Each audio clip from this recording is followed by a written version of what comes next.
大家好，咁聽日咧就有10場馬啦嚇，咁天氣就睇起嚟就幾好嘅嚇，咁都應該冇乜大影響啊，即係天氣都唔會話影響到太緊要。咁就我上次又係只係一隻跑第二啦，但係輸得好近㗎，咁但係都冇用啊，因為我介紹位置 Q 啊，都冇錢贏㗎啦，OK，咁呢排都枕住都冇㗎啦，咁原因就因為騎師啦，好多因素啦，咁我都冇乜大信心，所以我自己都係買都係小注買。咁但係聽日咧就又有大賽啦，咁有一場啦，第7場啦，咁我就唔會介紹嗰場啦嚇。咁但係咧，我覺得咧呢度咧，我今次咧就第一次即係未試過介紹三寶啊。咁我對上兩次都有中啊三寶，就我又冇介紹嘅，就係自己有買嘅。咁我覺得今次咧我就介紹個三寶啦。咁就三寶咧就第8場開始㗎嚇。咁就先講啦練馬師咧嗰個冠軍咧就爭，即係我睇咧都係蔡約翰真係有心去㗎嚇。所以咧，佢喺第8場咧就有一隻咧就係莫雅騎嘅嚇，真心傳奇。咁佢上次咧莫雅騎咧都輸4分3，好近㗎嚇。咁樣咧就我覺得咧呢隻馬咧應該會去嘅。咁所以變咗咧比較有信心啦。咁至於第9場咧。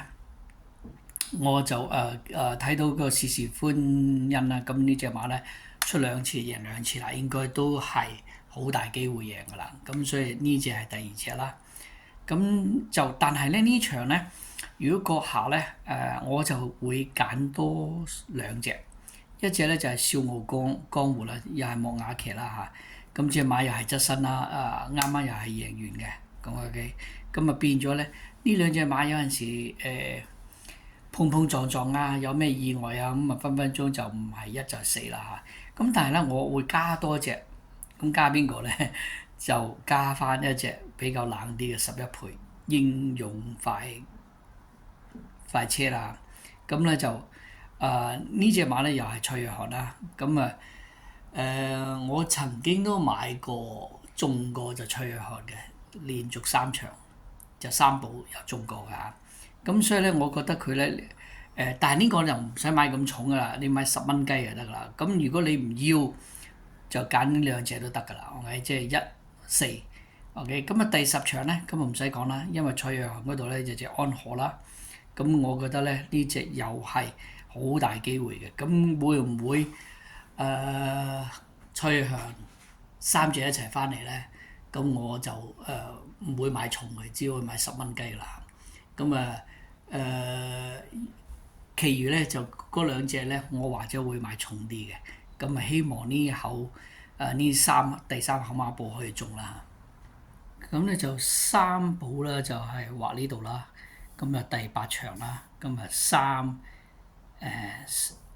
1、4、11比較模糊啊。1、11、4，跟住咧就係呢度咧就係6號啦。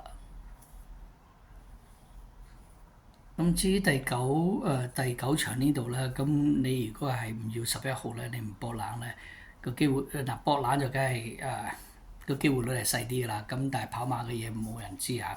咁就你可以刪咗佢又得。咁唔想博嘅話咧就1、4啦。咁我覺得都係30蚊一張飛啫嚇。即係呢度咧都係拖3隻都係30蚊。咁試下啦。咁希望可以中得到啦。OK，咁祝大家好運，拜拜。